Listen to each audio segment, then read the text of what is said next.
본 사람보다도 더 깔끔하게 정리를 해드리도록 하겠습니다. 좋습니다. 네. 일단 뭐 개인적인 총평을 좀 하자면은 김문수는 무식했고 어허. 이준석은 무례했고 아하. 그리고 권영국은 무적이었고 왜냐하면 무적. 아무도 공격을 안 해. 아무도 공격 없어. 무적이었고 네. 이재명은 무난했다. 무난. 이게 이제 저의 청평입니다. 오. 네. 사무네. 아, 잠으로 갑니다. 네. 그거 언론 이런 걸 좋아하더라고. 체크 좀 받아서 가주시기 바라겠습니다. 네. 네. 혹시 총평 하나씩 가능할까요? 총평? 어제 총평은 정청래 의원이 가장 잘했다고 생각하는데요. 이런 거죠. 이 김문수는 윤석열과 똑같았고, 그다음에 이준석은 한동훈이랑 똑같이 간족됐고. 좋다. 예, 그다음에 이제 권영국 후보는 당연히 뭐지 심상정 의원이랑 포지션이 비슷하니까요. 그랬고 이재명 후보는 김대중 전 대통령처럼 했다. 그래서 이제 그 양쪽의 쌍을 이뤄서 뭐 김문수 후보는 멤버만 그런 게 아니라 공약의 내용도 그렇고 모든 준비가 안 된 정도까지 너무 안 됐더라. 예, 윤석열 후보랑 거의 똑같다고 봤습니다. 네, 너무 안 됐어. 아무것도 몰라. 이준석은 너무 깐죽대던데요. 근데 이준석한테 깐죽이라는 표현은 저는 너무 낮은 표현인 것 같아요. 저는 뭐 앞으로 10년 한국 정치를 주물러 빌런이 탄생했다 이런 느낌을 받았어요. 계속해서 그럴 것 같아요. 사실 뭐 김성애 의원이나 저나 이준석하고 토론을 많이 해봤는데 국회의원이 되고 어느 정도 정치적 비중이 생기면 사람이 좀 바뀌거든요. 안 바뀌어. 깜짝 놀랐어요. 뭐 예를 들자면 이런 거 이준석 의원 이야기는 제가 이준석하고 토론하면 역시 이준석 의원은 싸가지 없고 갈라치기만 하시는군요. 모든 말에 대해서 이렇게 이야기해야 되는 거야. 또 이재명 대표하는 이야기 모든 것에 대해서 거짓말 하시는군요. 나쁘게 이걸 이제 이 접두처럼 달고 하잖아요. 이게 토론의 가장 나쁜 기법이거든요. 네. 그걸 이제 정치인이 되고 대선 주자 정도 되면 버려야 되거든요. 네. 그걸 아직도 못 버리는 것 같아요. 이 사람은 앞으로 평생 못 버릴 것 같아요. 네. 근데 이거 일단 토론 형식을 빨리 바꿔야 돼. 맞아. 형식 때문에 뭐 들을 수가 없어. 형식뿐만이 아니라 선관위 탓을 안 할 수가 없는데 선관위 이 토론이 3번인데요. 너무 적어요. 그리고 시기적으로 보통 이제 우리가 유권자들이 선거 앞두고 한 20일 정도에 이미 마음을 정했다고 하거든. 그럼 마음 정한 이후에 지금 TV 토론하는 거야. 네. 별 의미가 없는 거야. 사실은 후보 등록하자마자 또는 유력 후보로 결정 났을 때 등록은 하지 않더라도 각 당의 후보가 결정 났을 때 1, 2 후보들을 모셔서 하는 토론이라든가 이런 것들이 필요한 것 같아요. 네. 사실 이번에 뭐 급하게 선거가 치러지기도 했고 국민의힘 후보가 누가 될지 마지막 시점까지 왔다 갔다 하는 바람에 실제로는 방송사 주간 토론회가 몇 차례 앞서서 선관위 주간 토론회 전에 있었어야 돼요. 근데 그런 거 하나 없이 그냥 선관위 주간 토론회로 바로 들어갔다는 아쉬움이 있고요. 그다음에 이렇게 쭉 보면서 사실 이준석 후보가 한 7%, 8%, 5%를 약간 넘는 수치의 지지율을 계속 보여오고 있잖아요. 대체로 여론조사에서. 그래서 두 자릿수까지 가면 어떻게 하나라고 하는 솔직히 걱정 아닌 걱정을 하고 있었는데 네. 절대 그럴 일은 없겠구나. 어제 보니까. 예, 그러니까 말하자면 이 사람의 청자는 그냥 소위 준천지에서 계신 사람들이지 일반 국민이 아니에요. 그렇지. FM 코리아더라고. 예, 그냥 딱 고 수준에서 딱 그 사람들에게 소구하려고 하는 것이지 용어 사용이나 맞습니다. 그 주제나 이런 걸로 해서 이거 확장성 전혀 없다. 네. 앞으로도 그 큰일 안 벌어지겠다라는 네, 생각이 들어요. 근데 좋습니다. 정말 감정적으로 여러 사람 힘들게 만든 건 사실이죠. 근데 감정적으로 힘들게 한 부분이 저는 선거 전략으로는 저는 실패했어요. 이준석의 실패라고 보는 게 뭐냐하면 그러니까 저걸 보는 4, 5, 60대가 요즘 숫자가 많지 않습니까? 보면 자기가 어떻게 다룰 수 없는 MZ 이 직장의 부하 직원이 말도 안 되는 거고 시비 거는 장면이 떠오르면서 트라우마가 생기는 거고 20대 직원은 이준석이 나 대신 우리 부장을 때려주는 것처럼 신난 거거든요. 근데 문제는 이준석 후보는 20대에서는 충분히 튼튼하기 때문에 4, 50대에게 안정감을 주면서 그쪽의 지지를 확대해 가서 10%의 벽을 넘어서야 그다음에 제가 김문수 후보 대신 보수의 적자가 될 수 있다는 주장을 할 수 있게 되는 건데 그것으로의 확장을 어제 저는 실패했다고 봐요. 네. 그 부분이 건조하게 딱 똑같은. 얘기했을 때. 알겠습니다. 자, 그러면 구체적으로 하나하나 좀 살펴보도록 하겠습니다. 이준석이 또 이재명 후보의 경제관을 공격을 한다고 꺼내들은 단어가 호텔 경제학입니다. 네. 그 기억나죠? 어제 네, 이 장면. 봤어요. 하나도 못 알아듣겠지. 이거는 알아들을 수가 없어. 이준석이 2017년 대선 때 논란이 됐던 그림을 다시 지적을 한 거예요. 네. 아마 그 장면을 보시면서 알아들었던 사람은 아마 거의 없었을 것이라고 봅니다. 맞아요. 예. 자, 이게 일단 사전 지식이 좀 있어야 됩니다. 네. 2017년 대선 때 그때도 이재명 성남시장 때 이제 대선 예비 후보였거든요. 네. 예, 그때 지역 상품권을 지급을 하면 지역의 경제가 활성화된다는 것을 설명하기 위해서 당시 이재명 후보의 지지자가 그 설명을 하기 위한 그림을 그린 게 있어요. 네. 근데 그 그림을 이재명 후보가 자신의 페이북에다 올렸었어. 자, 그 그림을 잠깐 좀 보겠습니다.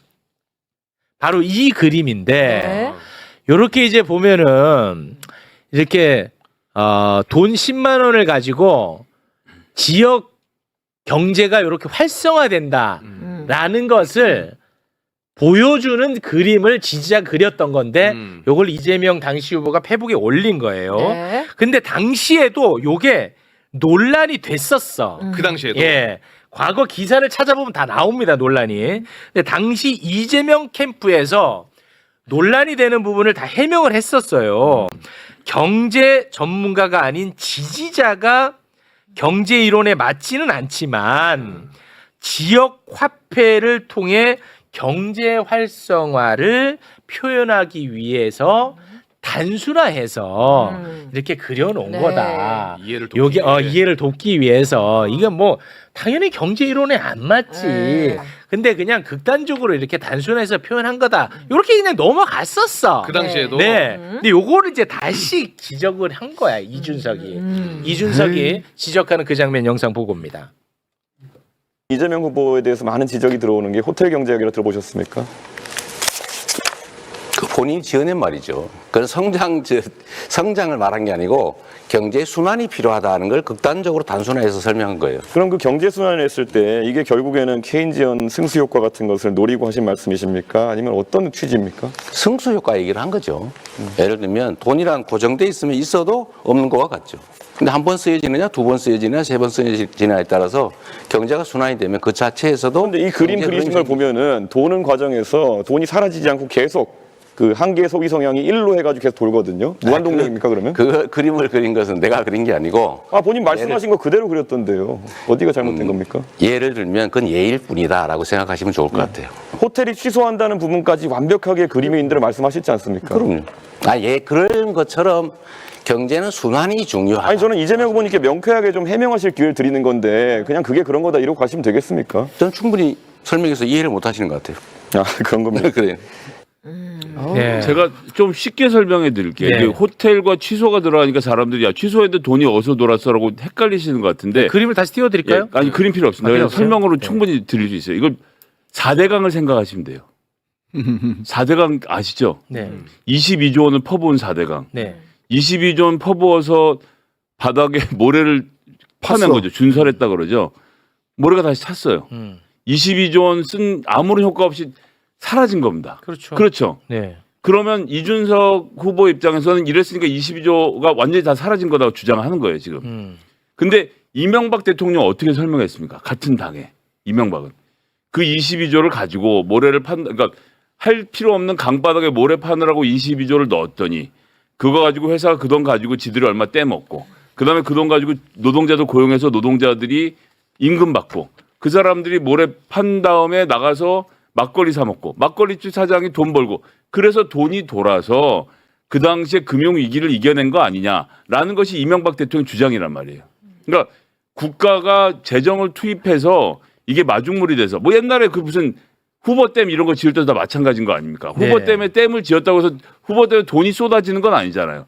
그런 행위 자체가 지역 경제를 살리는 데 도움이 된다라는 이야기를 하는 겁니다. 근데 네. 이제 이 말을 복잡하게 해야 듣는 사람들이 뭔 말인지 모르면서 못 알아듣게. 이게 뭔지를 하니까 뭐 케인지언의 승수 효과 이건 사실은 이재명 후보 쪽에서 했어야 되는 이야기인데 먼저 선제적으로 하면서 내가 경제학에 대해서는 알고 있지만 당신은 모르고 있지만 이건 경제학에 대해서 당신이 모르는 거다. 이런 식으로 레토릭을 펼쳤을 뿐인 이야기가 되는 겁니다. 네. 이준석 후보가 얼마나 나쁜 스타일인가 하면 이런 겁니다. 보통 이야기를 하면요. 케인지언이 맞지 않다.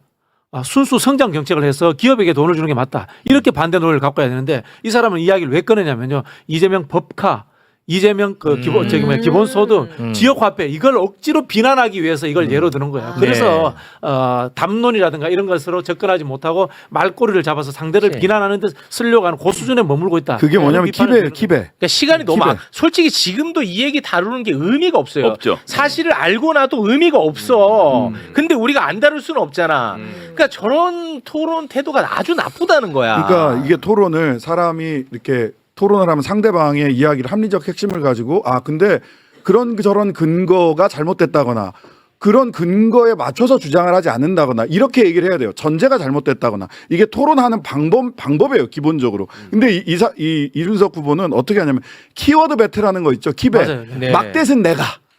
그러니까 그런 그런 뭐 변명 잘 들었습니다. 네. 그렇다는 거죠 하고 딱 치고 가잖아. 그렇지. 이게 킵에 막대는 내가 마지막 댓글은 내가 한다. 그래야 이긴다. 이거예요. 그럼 딱 이제 그 태도로 하는 거예요. 그 팬코가 야 또 우리 형님 이겼다. 야 역시 되는 막대는 거야. 이재명 맞아. 이준석 이번 키보드 배틀에서도 또 이겼다 이런 거예요 지금. 네, 알겠습니다. 자, 알고 나도 아무 의미 없지. 알고 나도 의미가 없어. 의미가 없네. 네. 자, 그리고 이준석은 흑백 논리로 청년층과 장년층의 갈라치기 전법이 또 들어갔어요. 이 정말 나쁜 거지. 정년을 연장하면 청년 일자리 뺏는 것 아니냐. 맞아요. 그 질문에서. 이재명, 너 정년 늘린다고 했지. 너도 청년 일자리 뺏는구만. 요렇게 갈라치기. 네. 청년들 뭐 열광.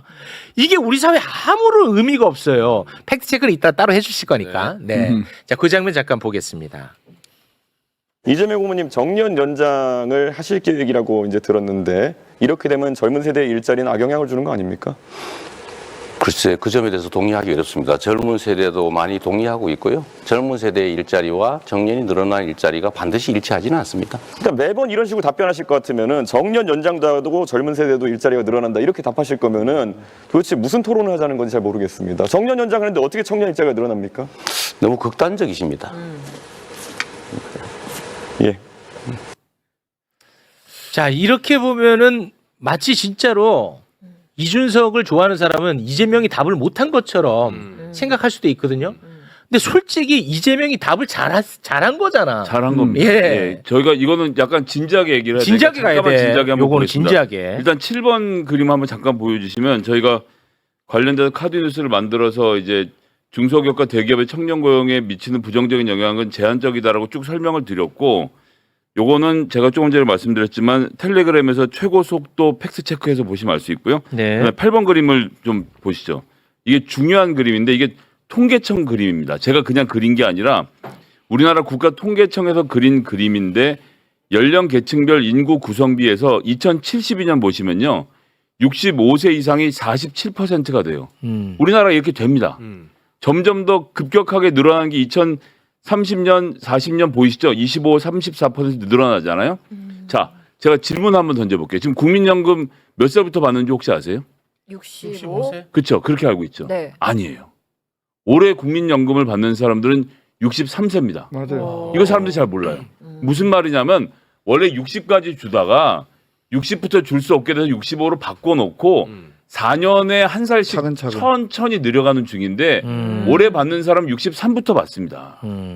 65로 했는데 65도 너무 빨리 주는 거야. 왜냐하면 지금 청년들 연금 모자란다는 얘기 하고 있잖아요. 네. 걱정이 되잖아요. 그러면 연금 받는 나이를 70으로 늘릴 필요가 있다라고 저도 생각하고 민주당도 생각한다고 지금 말할 단계는 아니지만 그렇게 가는 길이라고 보는 건데 여기서 우리가 노인을 65세로 정하잖아요. 이거 언제 정한 건지 아세요? 누가?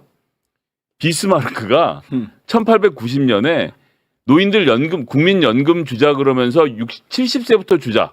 그러다 65세로 바꿔서 이게 전 세계 표준이 된 겁니다. 근데 1890년에 독일 사람들이 몇 살까지 살았겠어요? 기대 수명이 40이었습니다. 그때 40이면 다 죽어요. 그렇잖아. 옛날에 조선시대 사람들이 일찍 죽었잖아요. 그러니까 65에 연금을 주겠다는 건 안 주겠다는 얘기나 마찬가지였던 거거든요. 그때 65인데 지금처럼 의료시설이 잘 돼 있는데 우리가 65세도 충분히 일할 수 있잖아요. 그러니까 지금의 30대가 20년 있다가 장년이 돼서 이 사람들의 정년이 늘어나야 늦게까지 일할 수 있어야 연금을 나중에 받아야 연금을 유지할 수 있는 거 아닙니까? 네. 그러니까 이건 청년을 위한 정책인 거예요. 지금 당장 노인들이 1년 더 일하게 만드는 게 아니라 방금 말씀드렸지만 국민연금도 4년에 1년씩 늘어나는 것처럼 천천히 하는 거거든요. 그래서 연금 개시를 70살로 올리고 정년도 65세로 올리고 이런 큰 그림 아래서 정년을 연장하자고 하는 건데 네. 왜 노인들은 우리 일자리 뺏어가냐. 이렇게 싸우면 안 되는 거예요. 왜냐하면 이 청년들이 앞으로 낼 연금의 부담을 줄이려면 노인들이 더 오래 일해서 연금을 더 많이 내게 해야 되는 겁니다. 네. 이거 너무 당연한 얘기인데 이걸 갖고 세대를 가르는 거 하는 건 이건 하면 안 되는 일이죠. 네. 너무 훌륭한 답인데 이준석 지지자들을 위해서는 더 표피적으로 설명을 해줘야 돼. 표피적으로? 그러니까 뭐냐, 이 너무 훌륭하게 설명을 해서 요거 안 먹혀. 그렇게 설명하면. 어떻게? 그러니까 예를 들어서 법정 정년을 60세로 늘린 적이 있어. 그렇게 늘렸더니 청년들의 일자리가 줄었어? 아니다. 안 줄었어. 청년들도 늘었더라. 요렇게 가져야 돼. 요거 팩트입니다. 통계가 있는 모양이죠? 여기 통계가 있습니다. 아니 뭐 이렇게 하면 예. 노인분 5년 안 될 줄 아냐? 이렇게 하면 그거는 안 이게 안 돼. 돼? 걔네는 노인 안 될 줄 알아요. 예, 그거 안 먹힙니다. 나는 노인 안 될 줄 알았어. 예, 젊었을 안 때. 먹혀요. 그러니까 정말 표피적으로 자료를 가지고 그렇지, 그렇게 가져야 돼. 너무 훌륭해 지금 이 답이. 예, 네. 그렇게 그냥 딱 정리하겠습니다. 자료 가지고 이거 어떡할래? 딱 이렇게 그렇습니다. 아, 그거 안 되는구나. 너는 네. 늙어봤냐? 난 젊어봤다. 뭐 이런 거. 그렇지. 그러니까 안 돼. 그건 안 먹힙니다. 자, 그리고 네.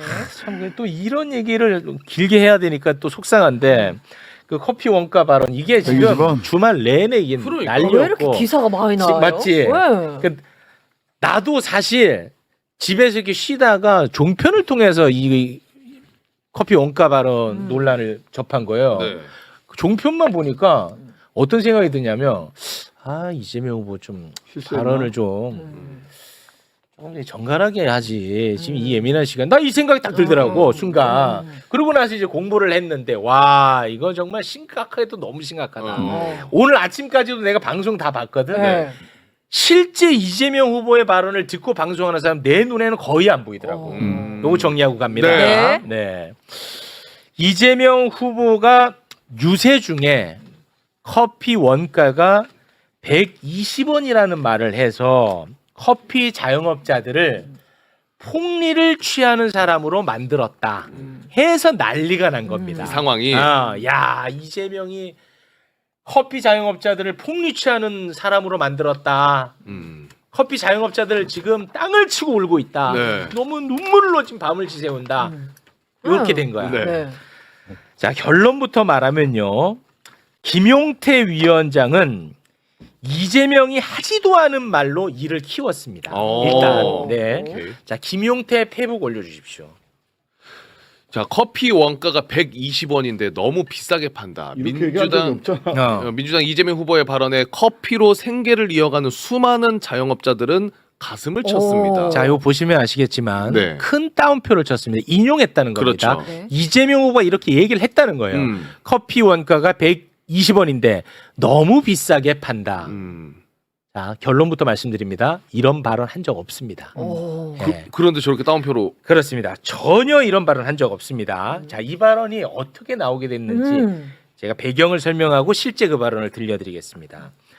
이재명 후보가 경기도지사 시절에 계곡에서 네. 불법으로 점거해서 장사하는 상인들을 설득을 해가지고 그분들을 계곡을 정비를 했다라는 이제 자랑을 하는 와중에 나왔던 발언이야. 됐죠? 네. 자, 핵심은 뭐냐? 경기도가 커피를 팔 수 있는 여건을 다 만들어 줄 테니 불법으로 닭죽 파는 일 하지 마라 라고 설득을 해서 네.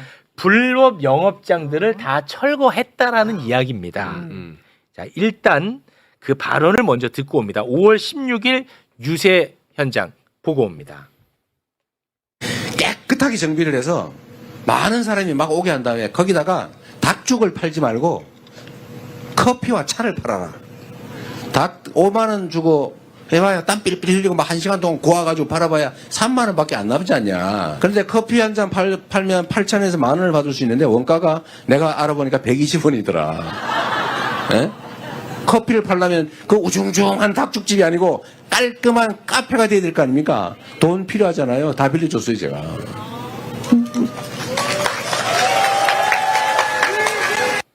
자, 보십시오. 커피를 팔 수 있는 여건을 경기도가 다 마련을 해줬다는 얘기를 싹 빼버리니까 네. 원가 120원짜리 커피를 8,000원에 폭리취하는 사람으로 만들었다는 논리가 먹히는 거야. 그러네. 커피를 팔 수 있는 여건을 경기도가 다 마련해주고 재정도 지원해줬다는 얘기를 빼버렸다고. 그러네. 그래서 지금 나오는 공격 중에 제일 말도 안 되는 공격, 대파 시즌 2. 이재명은 시세도 잘 모르는 사람이다. 이거는 전혀 맥락이 안 맞는 공격입니다. 왜냐? 2019년 원가가 120원이 맞아. 아, 그것도 원두 팩트가. 가격. 원두 가격이 120원 인건비 이런 거 맞다고. 빼고.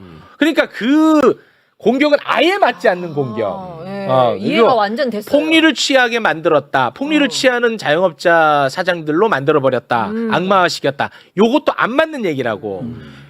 120원에 뭐 예를 들어서 뭐 카페도 만들어야 되고 인테리어하고. 인테리어도 해야 되고 뭐 이런 게 들어가니까 거기에 뭐 5,000원 되고 6,000원, 8,000원 이거 될 거 아니야. 그거를 경기도에서 다 해줬다 이거야. 무슨 말인지 알겠지? 오케이. 네. 요거 이제 맥락에서 네. 중요하게 봐야 되는 건 상인의 불안함이 있었던 겁니다. 계곡에서 식당 장사를 하는데 식당 장사를 해서 먹고 살려니까 비싸게 받아야 되는데 이 사람들이 닭을 먹으러 안 오니까 자기 가게 앞에 계곡을 딱 막아갖고 이 계곡은 내 거. 여기서 수영하려면 우리 집에서 닭 먹어. 닭 먹어야 돼. 근데 이 계곡을 점유할 수 있는 아무런 근거가 없거든요. 옛날부터 그렇게 해왔다고 해서 구청이랑 계속 싸우면서 버텼던 겁니다. 거기에를 이재명 지사가 가서 이렇게 하지 마시고 계곡을 시민들에게 돌려주면 계곡에 사람이 쏟아져 오니까 그 사람들한테 팔만한 물건을 팝시다. 커피 어때요? 커피 괜찮으면 우리가 대출을 해드릴 테니까 그렇지. 저리에 이걸 바꾸면 여러분들 불안한 마음 없이 법 지키면서 커피를 팔아도 닭 파는 것처럼 혹은 닭 팔 때 땀 흘리시니까 땀 안 흘리고도 열심히 일해서 커피를 팔아서 살 수 있습니다라고 설명하고 설득한 앞뒤 맥락을 싹 빼버리고 야 커피 120원짜리를 8,000원에 팔고 있잖아. 비싸게 파는 거 아니야? 라고 말한 것처럼 김용태 의원이 특히나 따옴표를 타서 얘기한 이거는 거는 문제가 심각하지. 이거는 왜 문제냐면 낙선을 목적으로 한 그렇지. 허위 사실은 유포는 이거는 선거법에서 굉장히 중하게 다루는 일입니다. 네. 내 행위를 했던 이 얘기랑 완전히 다른 성질이거든요. 네. 저는 그래서 이렇게까지 할 일인가 싶습니다, 진짜. 그 이재명 후보가 이제 5월 16일 날은 그 경기도 계곡 정비 이야기를 하셨고 5월 17일 날은 그 광주에 그 공항 이전 문제가 있어요. 근데 이 부분들을 그러니까 주민들이 그 이전을 원치 않는 소위 이제 뭐 님비로 막 욕하고 이랬던 문제를 경기도에서 화장장 사례를 들어서 어떻게 해결했느냐를 쭉 이야기를 하시는데 야 이거는 본인이 해본 이야기들을 그래서 네. 지역에 있는 어떤 문제들을 해결해 가는데 굉장히 실용적인 접근을 하시거든요. 그 맥락에서 나왔던 얘기고 원가는 120원이 맞거든요. 네. 이걸 이렇게 하면 이 시가 어떻게 논란이랑은 전혀 안 맞는 얘기입니다. 근데 이 이거는. 논란이 왜 생기는 줄 아세요? 왜 생기는 거예요? 언론이 선거에 쟁점이 없어서 그래요. 네. 김문수 후보나 너무 이준석 허접하지 후보가 않나 이거는? 자기 공약을 얘기하고 그 공약으로 부딪혀야 서로 싸움이 되는데 어. 이게 지금 안 되는 거예요. 제가 잠깐만 보여드릴까요? 그 10번 좀 보여주실래요? 10번 보시면 너무 허접한 논란이야. 이건 제가 한 게 아니라 뉴스피미라는 언론사에서 만든 건데 없으면 후보자들 없음, 공약 비었어. 비가는데 청년 공약이 비어 있어요. 이건 제가 만든 거 아닙니다. 뉴스피미에서 만든 겁니다. 11번 보실까요? 고령화도 마찬가지예요. 공약이 없어요. 아, 그래요? 이러니까 우리가 뭐라고 하면 그쪽에서 아니야 그건 너희가 틀렸고 내가 맞아라고 서로 부딪히면서 싸움이 되면 그쪽 가서 싸움이 붙는데 다 멍하니 있다가 정말 꼬투리 잡자 라고 해서 그날의 꼬투리를 잡는 겁니다. 그래서 할 수 있는 게 없으면 바지가랑에 잡아라. 지금 이 네거티브를 이렇게 하고 있는 아니 거예요. 저렇게 없음하면서 그렇게 토론할 때 저렇게 그러니까. 공격한 거예요? 네. 아니 이준석 그때 후보를 안 늘고 아니 어제 TV 토론 때 네. 이준석 후보가 얘기한 공약은 최저임금 밑으로 줄 수 있도록 하겠다. 그렇습니다. 말은 제가 잘 기억나지 차등하겠다. 않아요. 네, 그걸 이제 매불쇼가 한번 두들겨 팼으니까. 아니 이게 논란이 돼가지고 하루 종일 떠들 일이야 이게. 그래. 카페 사장님들의 눈물 뭐 이런 얘기해요. 그러니까 아니 그리고 이게 정말 말이 안 되는 공격인 게 이재명 후보가 제일 요즘 많이 하는 말이 뭐냐? 자영업자 힘들다는 얘기야. 자영업자들 폐업률 너무 높다. 그리고 자영업자 힘들다. 맨날 이 얘기하거든. 그 얘기하면서 국민의힘을 공격하고 있다고. 이게 말이 안 맞잖아 이게. 근데 이게 또 먹히네. 먹혔나? 아니요, 전 뭐 이게 오늘 언론들이 다루지 않고 오늘 전 안 잦아 들고 있는데 아, 안간힘을 써서 이런 거라도 살려보려고 하는데 예, 언론도 너무 창피하니까 하루 소비하고 버리는 중인 겁니다. 아 그렇습니까? 네. 네. 자, 뭐 시간이 조금 많이 지나서 네. 요거 그냥 넘어갈게요. 네. 허위사실유포에 관련한 거 요거 넘어가겠습니다. 김문수가 중요하니까. 네. 김문수 얘기 잠깐 해보겠습니다. 김문수가 주먹을 휘두르는데 그 주먹에 자기가 맞아. 아, 그래요? 네, 그래서 김문수 주먹에 김문수가 톡 돌아가는 장면 짧게 구성을 해봤는데요. 잠깐 보겠습니다.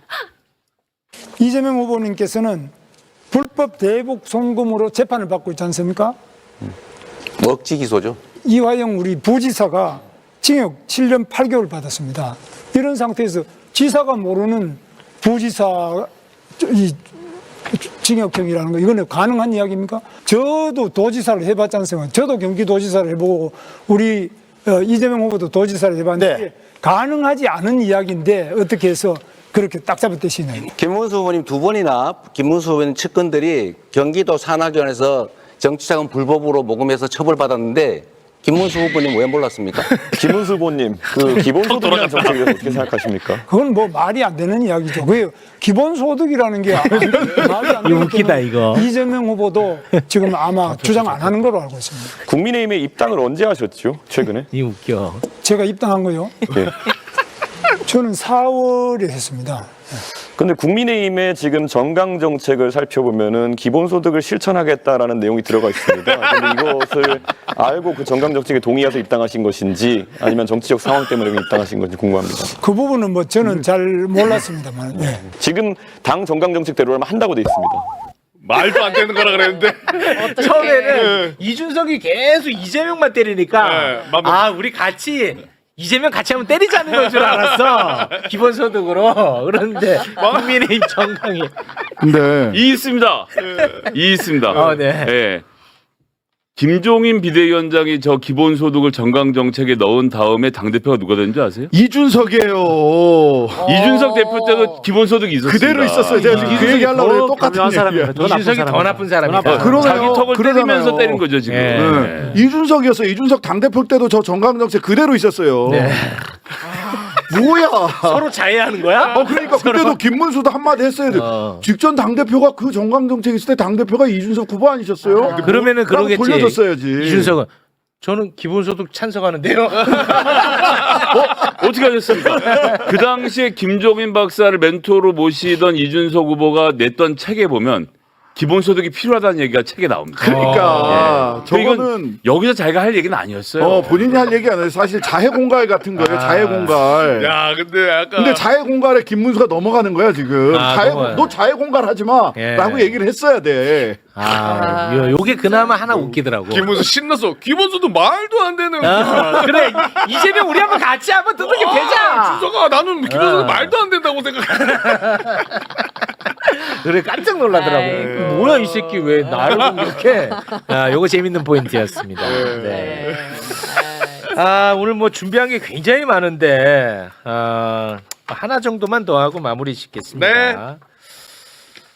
그래도 뭐 김문수를 때리는 게 낫겠지. 그럼요. 네. 이준석 많이 할 필요 없어요. 그렇습니다. 경제가 폭망한 거는 민주당이 발목 잡아서 폭망했다고 김문수가 이야기를 하는데요. 저는 뭐 참 정말 한심해.